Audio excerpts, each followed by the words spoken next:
अस्सलाम वालेकुम my channel family. उम्मीद है सब ठीक ठाक होंगे और खुशबाश होंगे। आज मैं लेकर आई हूँ आप लोगों के लिए छोटा सा एक सहरी व्लॉग और मैं बताऊँगी इसमें आप लोगों को कि हम लोगों की सहरी कैसी होती है, हम लोग क्या क्या बनाते हैं और कैसे कैसे बनाते हैं। आज मैं आप लोगों के साथ एक न्यू रेसिपी भी शेयर करूँगी जो कि पर्सनली मेरी अपनी रेसिपी है और आप लोगों को मुझे ज़रूर बताना है कमेंट्स में कि आप लोगों को रेसिपी कैसी लगी और ट्राई भी ज़रूर करनी है आप लोगों ने। बहुत ही ज़्यादा लजीज और अच्छी रेसिपी है, आप लोग ज़रूर ट्राई कीजिएगा। लेकिन वीडियो शुरू करने से पहले आप मेरे चैनल को सब्सक्राइब कर दीजिएगा और साथ में लगे बेल आइकन के बटन को ज़रूर प्रेस करिएगा ताकि आपको मेरी हर नई आने वाली वीडियो का नोटिफिकेशन मिल सके। चलें जी, अब हम सहरी की शुरुआत करते हैं नवाफिल से और अल्लाह ताला से खूब खूब खूब दुआएं करते हैं कि अल्लाह ताला इस रमज़ान को हमारे लिए मग़फ़रत का नज़रिया बना दे, हमारे लिए निजात का बाइस बना दे और हमें खूब खूब खूब इस महीने की बरकतें समेटने की तौफ़ीक दे। आमीन।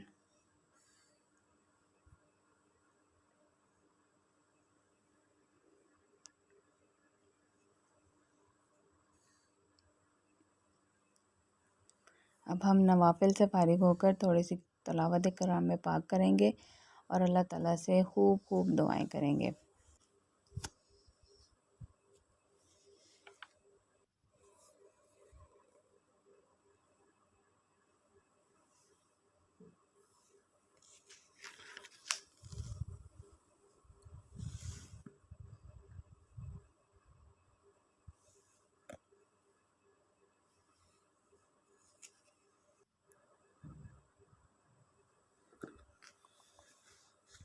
चलें जी, अब हम तिलावत से फ़ारिग होकर अब हम नीचे चलते हैं और चलकर अपनी सहरी की तैयारी शुरू करते हैं।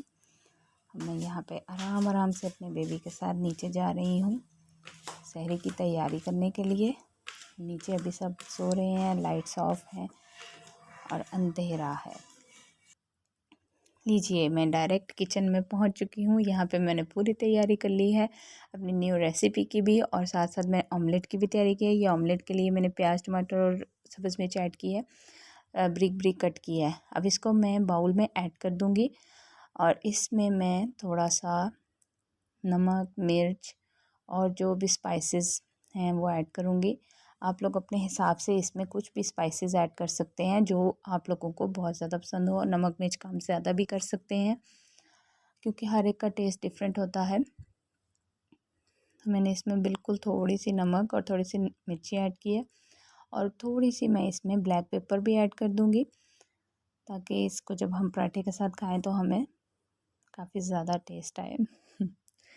चलें जी, अब इसमें मैंने 2 अंडे ऐड कर दिए हैं। अब मैं इसको अच्छी तरह mix mix mix mix mix करूँगी और साथ ही मैं चूल्हे पर फ्राइंग पैन रख दूँगी, उसमें थोड़ा सा ऑयल डाल दूँगी ताकि ऑयल अच्छी तरह गर्म हो जाए और साथ ही अंडों को अच्छी तरह हम फेंट लेंगे ताकि ये बहुत ज़्यादा अच्छे से मिक्स हो जाए। अब फ्राइंग पैन हमारा गर्म हो चुका है, इसमें हम अच्छे से ये देख सकते हैं आप ऑयल कितना गर्म है। अब इसमें मैंने मिक्सचर ऐड कर दिया है और आंच हल्की करके मैं इसको पकाऊंगी एक साइड को और फिर मैं इसकी साइड चेंज करूंगी। नीचे साइड चेंज हो गई है। अब जी ये हमारा ऑमलेट भी रेडी हो गया है। एक्चुअली फ्राइंग पैन थोड़ा छोटा था तो थोड़ा ऑमलेट का बैटर ज़्यादा था, इस वजह से ये टूट गया है, लेकिन इट्स ओके। साथ में पराठा भी रेडी हो गया है, टेस्ट बहुत ही ज़्यादा मज़े का था। चलिए जी, अब मैं आपको रेसिपी बताती हूँ। उसी फ्राइंग पैन में मैंने थोड़ा सा ऑयल ऐड किया, उसमें मैंने 1 मीडियम प्याज ऐड कर दिया है और साथ में इसमें 2 मीडियम आलू ऐड कर दिए हैं। हमने सारी चीज़ें इकट्ठी ही डाल देनी है इसमें और साथ ही इसको मैंने मिक्स करके इसके अंदर ही टमाटर मिर्च और साथ में नमक मिर्च और हल्दी थोड़ी सी ऐड कर दी है। इसको अच्छे से मिक्स करके मैं थोड़ा सा इसमें पानी ऐड कर दूँगी और इसको ढककर हल्की आंच पर पकने के लिए रख दूँगी ताकि आलू अच्छे से गल जाए। और साथ ही मैं इसमें लस्सी बना लूँगी ताकि मैं फ्री खड़े होने से बेहतर हम जल्दी से अपना काम कंप्लीट कर लें। लस्सी हमारी रेडी हो रही है, साथ साथ चाय रेडी हो रही है, साथ साथ सालन पक रहा है, सारी चीज़ें एक साथ बन रही हैं। लीजिए, अब आलू गल चुके हैं, इसमें मैंने थोड़ा सा सूखा धनिया और गरम मसाला ऐड कर लूँगी। अगर आप ज़्यादा स्पाइस लवर हैं तो आप इसमें थोड़ा सा ज़्यादा भी इसमें ऐड कर सकते हैं, काली मिर्च भी थोड़ी सी ऐड कर सकते हैं और इसको अच्छे से मिक्स करके इसको पका सकते हैं। लीजिए लस्सी हम जग में ऐड कर दी है। यहाँ मैं थोड़ा सा पानी ऐड कर दूँगी, नमक ऐड करूँगी और हमारी लस्सी रेडी है। ये यहाँ पे आलू गल चुके हैं, मैंने 2 अंडे इसमें ऐड किए, लेकिन आपने इसको बिल्कुल मिक्स नहीं करना है। यही इस रेसिपी का मेन इंग्रेडिएंट है कि अंडों को आपने आलू के ऊपर ऐसे ही पकने देना है। ऊपर ढक्कन देकर हम हल्की आंच पर इसको पकने के लिए रख देंगे। लीजिए ये रेडी हो गया। बहुत ही ज़्यादा टेस्टी और बहुत ही ज़्यादा मज़े का बनता है। आपने इसको ज़रूर ट्राई करना है और कमेंट्स में बताना है कि आप लोगों को रेसिपी कैसी लगी, टेस्ट कैसा लगा और आप लोगों ने ट्राई किया या नहीं। चलिए जी, अब अलग से भी मैं तो अंडे फ्राई कर लूँगी, ताकि जिसको सालन वाला चाहिए अलग से चाहिए, जो जिसको जैसा पसंद है वो वैसा ले लें। साथ में मैंने 2 अंडों का 2 पेड़े बना के रखे हुए हैं, ताकि साथ साथ मैं पराठे भी रेडी कर लूँ।